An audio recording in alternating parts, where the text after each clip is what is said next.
Sean bienvenidas y bienvenidos a esta sesión de Aprende en Casa 2, un espacio para seguir comprendiendo el maravilloso mundo de la química. Soy la profesora Lidia Ramírez Cruz. Yo soy el profesor Miguel Ángel Torres Mayén y para dar inicio les invitamos a considerar la siguiente frase de Julieta Fierro, astrónoma investigadora del Instituto de Astronomía de la Universidad Nacional Autónoma de México, UNAM, y divulgadora científica mexicana. La ciencia trata de hacer las cosas muy sencillas para poder entender a la naturaleza. Durante el desarrollo de esta sesión representarán las reacciones químicas mediante ecuaciones y modelos a fin de interpretar la información que contiene. ¿Sabían que el escarabajo bombardero produce dos sustancias químicas, peróxido de hidrógeno e hidroquinona, y varias enzimas en glándulas separadas que se ubican bajo su abdomen? Para defenderse de sus depredadores, el insecto excreta dichas sustancias en otro compartimiento donde reaccionan y producen una mezcla irritante que lanzan con fuerza contra su agresor. Esa reacción química alcanza una temperatura de 100 grados Celsius. Además de su habilidad de observación y toda su atención, los materiales que van a necesitar para el desarrollo de nuestras actividades son libro de texto, bitácora científica, que es el cuaderno de la asignatura, bolígrafos, colores, pelotas de esponja y palillos. Maestra, ¿por qué lloras? ¿Qué te hizo llorar? La culpa es de esta cebolla. ¿De la cebolla? ¿Cómo? ¿Por qué? Les voy a contar. La cebolla es un ingrediente esencial en la cocina. Cuando está entera, no hay ningún problema. Pero al cortarla con el cuchillo, rompe multitud de células que ocasionan que varias moléculas que normalmente se encuentran separadas en las células se mezclen y entren en contacto con el aire. Dentro de sus células, las cebollas presentan compuestos que tienen azufre. Al romper las células con el cuchillo, dichos compuestos sufren una reacción química debido a una enzima llamada alinasa, que las transforma en moléculas sulfuradas volátiles que son liberadas al aire. Este compuesto se conoce como factor lacrimatorio y es el responsable de la irritación de nuestros ojos. Así es, este compuesto sulfurado reacciona con la humedad de los ojos, produciendo una sensación de quemazón. Las terminaciones nerviosas en los ojos son muy sensibles y detectan esta irritación. Entonces el cerebro reacciona transmitiendo mensajes a los conductos lagrimales de nuestros ojos para que produzcan una mayor cantidad de agua, es decir, más lágrimas, de manera que se diluye el ácido y proteger hacia los ojos. Así que, ¿esto se debe a una reacción química? ¿Cómo la podría representar? Antes de querer representar una reacción química, será necesario entender qué es, por lo que les diremos que las reacciones químicas, llamadas también cambios químicos o fenómenos químicos, son procesos termodinámicos de la transformación de la materia.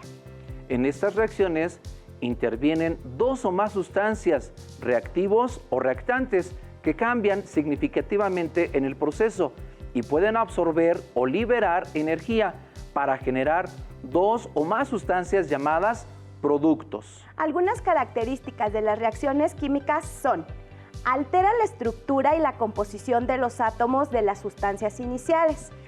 Producen sustancias nuevas.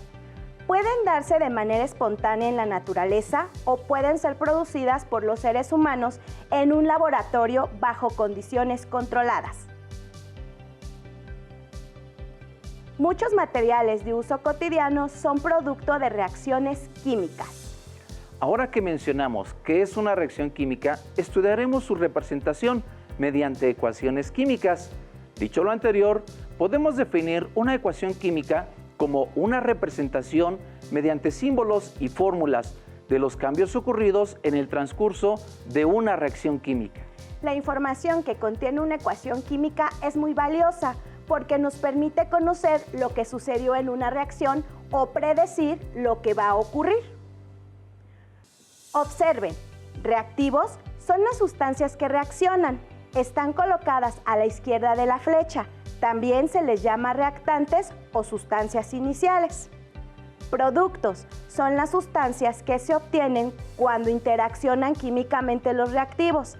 Se escriben a la derecha de la flecha. La flecha significa produce. Se utiliza para separar a los reactivos de los productos. Normalmente se escriben apuntando a la derecha. El símbolo más entre las sustancias reaccionantes se lee como reacciona con o simplemente interaccionan químicamente. Un símbolo delta sobre la flecha o el signo igual significa calor. Indica que los reactivos deben calentarse para que la reacción se efectúe. La letra S indica que esta sustancia es un sólido. Se escribe abajo y a la derecha de un elemento o compuesto. La letra L nos refiere a que las sustancias se encuentran en estado líquido. Se escriben a la derecha y debajo de un elemento o compuesto. La letra G nos expresa que esa sustancia es un gas. Se escribe a la derecha y debajo de un elemento o compuesto. El símbolo AC significa acuoso, por lo que este es el medio en el que se encuentra la disolución. Coeficiente es el número que se escribe a la izquierda de un elemento o compuesto. Cuando no se escribe, su valor es 1. Subíndice es el número que se escribe a la derecha y debajo de un elemento. Cuando no se escribe, su valor es 1. Cada elemento deberá de tener su propio subíndice. También necesitamos saber que el número de átomos de cada elemento se obtiene al multiplicar el coeficiente por el subíndice. Antes de representar una reacción, será necesario entender que en la química se utilizan modelos de las sustancias para explicar su comportamiento químico y físico. La forma en que se presentan estas estructuras aporta información valiosa.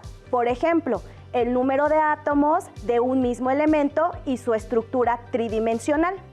Una sustancia puede ser representada de diferentes formas, con su fórmula química, con una estructura plana bidimensional o mediante una estructura tridimensional. ¿Cuál es la más eficaz? Depende de la información que les interese. Si solo necesitan saber el tipo y el número de átomo que tiene una sustancia, será suficiente con observar la fórmula. Si además les interesa la forma en la que se unen estos átomos, habrá que recurrir a la estructura. Por ejemplo, el modelo de Lewis. Y si requieren saber la orientación relativa de los átomos en el espacio, pueden observar la estructura tridimensional de las moléculas. Para facilitar la comprensión de las interacciones entre átomos en el ámbito de la investigación científica, se ha recurrido a la construcción de modelos moleculares tridimensionales. Ensamblando convenientemente bolas y varillas hechas con diferentes materiales, se pueden construir representaciones a escala de todo tipo de moléculas. La construcción y manipulación de estos modelos moleculares resultó ser una herramienta fundamental en muchos de los avances en el estudio de la estructura de las macromoléculas en la segunda mitad del siglo XX. En la actualidad, existen aplicaciones informáticas que permiten desarrollar y manipular virtualmente modelos moleculares tridimensionales. Los modelos más utilizados para la representación de moléculas en química son modelos moleculares de varilla. Permiten centrarse en la estructura molecular, útil para estructuras cristalinas con un gran número de átomos.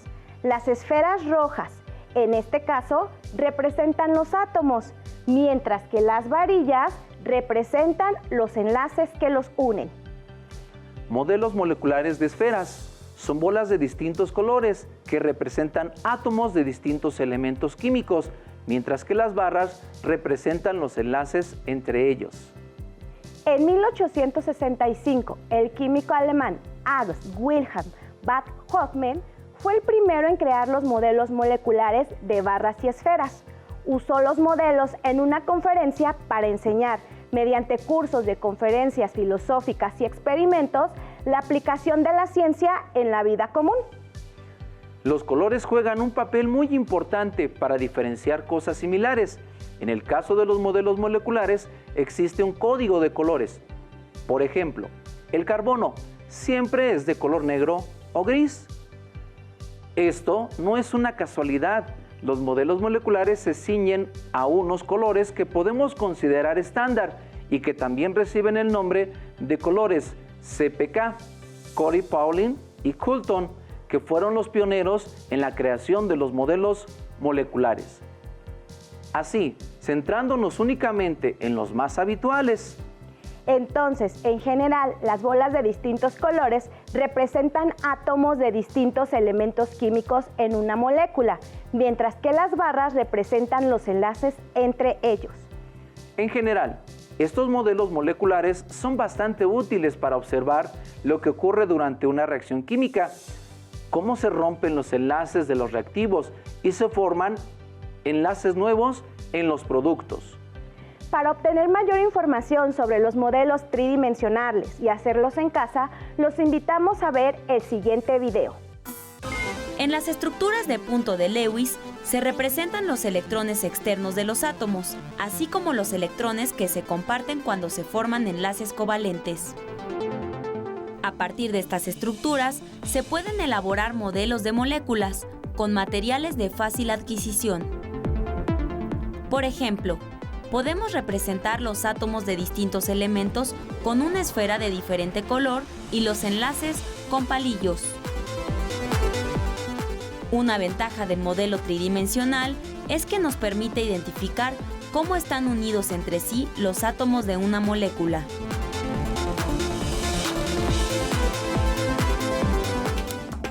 La comprensión de las fórmulas de los compuestos se facilita con el modelo tridimensional. Por ejemplo, la fórmula del agua es H2O, pero no da información sobre cómo están unidos los átomos. En cambio, en el modelo tridimensional se identifica fácilmente que el oxígeno se une con 2 hidrógenos. En el modelo tridimensional de la molécula de glucosa, vemos cómo se unen 6 átomos de carbono, los 12 átomos de hidrógeno y los 6 átomos de oxígeno. En las fórmulas, los subíndices indican el número de átomos en el compuesto. Si la proporción de estos números cambia, entonces se representa una sustancia diferente. Este es el caso de las moléculas del agua y del peróxido de hidrógeno o agua oxigenada, en las cuales cambian las proporciones de hidrógeno y oxígeno. Cuando se quema el alcohol etílico, los átomos de sus moléculas se separan. Lo mismo hacen las del oxígeno. Después, un átomo de carbono se une a 2 átomos de oxígeno para formar una molécula de dióxido de carbono. Como hemos visto, la molécula de agua se forma entre un átomo de oxígeno y 2 átomos de hidrógeno. Por cada molécula de alcohol etílico que se quema, se forman 2 de dióxido de carbono y 3 de agua. Hemos conocido distintos modelos para representar las moléculas. Cada uno proporciona cierta información, por lo que podemos decir que se complementan para representar lo que no se puede ver a simple vista. Ahora vamos a ubicar las partes de la ecuación química con un ejemplo. Nos apoyaremos con modelos elaborados con pelotas de esponja y palitos de madera. Comencemos. Tenemos que la fórmula del agua es H2O. Entonces, quiere decir que para formarse esta molécula se tuvieron que combinar 2 átomos de hidrógeno con 1 de oxígeno. Esto lo podemos representar así. Hidrógeno más oxígeno produce agua. Con ayuda de la tabla periódica vamos a sustituir los nombres por los símbolos de estos elementos, así como la fórmula del agua, y nos queda hidrógeno gaseoso más oxígeno produce agua en estado líquido. Como la flecha significa produce, entonces hidrógeno H gaseoso más oxígeno O gaseoso produce agua líquida.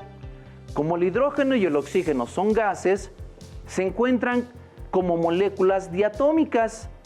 Hidrógeno, H2, gaseoso, más oxígeno 2, gaseoso. La colocamos aquí en el oxígeno.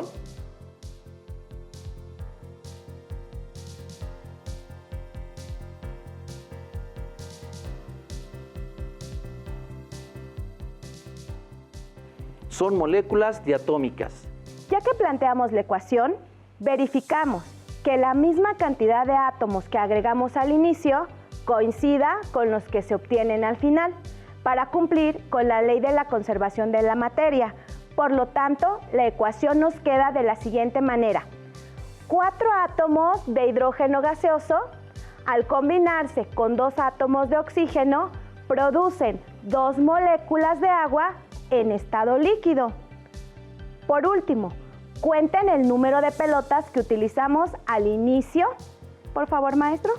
Tenemos 4 verdes representando a los hidrógenos en reactivos, que debe de ser la misma obtenida en productos. Vamos a ver, tenemos 2 aquí y 2 acá. Tenemos la misma cantidad de hidrógenos. Ahora verificamos la cantidad de oxígenos. Agregamos 2 oxígenos como reactivos al inicio y en productos obtuvimos 2 oxígenos. Con esto comprobamos la ley de la conservación de la materia. Ya que tenemos nuestra ecuación definida, procedemos a identificar cada una de sus partes y comenzamos con los reactivos. ¿Nos gusta señalar, maestra, por favor? Claro que sí, maestro. Tenemos los reactivos: hidrógeno, oxígeno.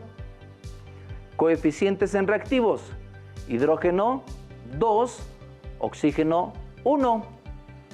Coeficientes en productos: H2O 2. Vamos a pasar ahora a los subíndices en reactivos: hidrógeno 2, oxígeno 2. Subíndices en productos: hidrógeno 2, oxígeno 1.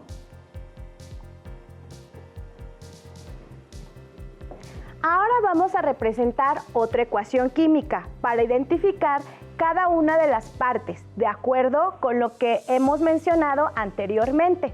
Esta ecuación se lee: 2 átomos de hidrógeno gaseoso reaccionan con 2 átomos de cloro gaseoso y producen 2 moléculas de ácido clorhídrico. Vamos a colocar la ecuación. Claro, maestro, para que sea más ilustrativa y ustedes puedan identificar reactivos y productos de esta ecuación. Si gusta irlo señalando, maestra, con el gusto. Señalador. Tenemos aquí, los reactivos son hidrógeno más cloro. Los productos obtenidos, 2 moléculas de HCl o ácido clorhídrico. Veamos los coeficientes en reactivos. En el hidrógeno, 1, aunque en química los unos no se escriben. Solo en esta ocasión los vamos a colocar, pero es importante que recuerden esta indicación. En el cloro, Cl, 1. Ahora continuamos identificando. Adelante, maestro. Subíndices en reactivos: H es igual a 2, cloro igual a 2. Subíndices en productos: hidrógeno 1, cloro 1. Finalmente determinamos el número de átomos multiplicando el coeficiente con el subíndice en reactivos. Hidrógeno 1 por 2 igual a 2. Cloro 1 por 2 igual a 2. En productos el número de átomos es hidrógeno 2 por 1 igual a 2. Cloro 2 por 1 igual a 2. Hacemos la comparación del número de átomos y se observa que existe el mismo número de átomos de hidrógeno y cloro en reactivos y en productos. Esto permite demostrar la ley de la conservación de la materia. Datos de la Asociación Dental Mexicana, ADM, estiman que entre el 70 y 90% de los mexicanos padecen caries dental, es decir, 9 de cada 10 mexicanos tienen caries. La formación de la caries es una reacción química. El esmalte de los dientes tiene aproximadamente un espesor de 2 milímetros y contiene 98% de hidroxiapatita, que es insoluble en agua. Sin embargo, pequeñas cantidades se disuelven en la saliva mediante un proceso químico llamado desmineralización. Con lo que hemos aprendido en esta sesión, vamos a realizar la siguiente actividad. Completen la tabla escribiendo cuáles son los reactivos, productos, coeficientes y subíndices de las ecuaciones que aparecen.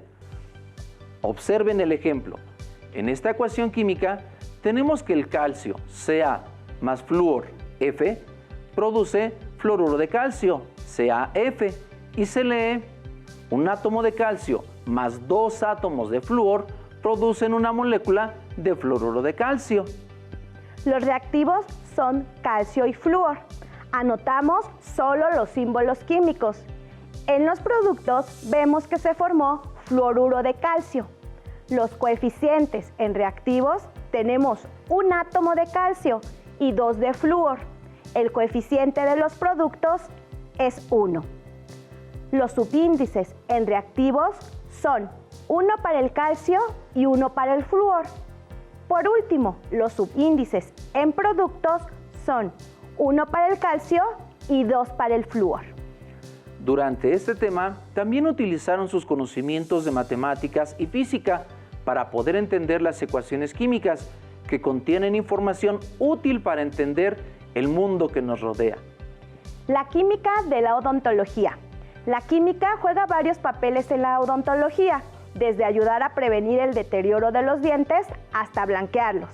La pasta de dientes que contiene flúor, normalmente en forma de fluoruro de sodio, puede ayudar a prevenir la caries, disminuyendo las reacciones químicas que la producen. Les invitamos a conocer otras cosas interesantes sobre la química. En los libros de la biblioteca del aula podrán encontrar el libro Moléculas en una exposición de John Emsley. En él encontrarán explicaciones sobre las propiedades de las moléculas y sus usos. Para quienes buscan un poco de acción, les sugerimos La culpa es de las moléculas, de Faustino Beltrán, con el que podrán construir dispositivos para experimentar y descubrir secretos de la naturaleza. Por esta ocasión hemos concluido nuestra sesión de Ciencias Química. Esperamos que hayan aprendido y disfrutado de este momento de ciencias desde sus hogares. Hasta la próxima.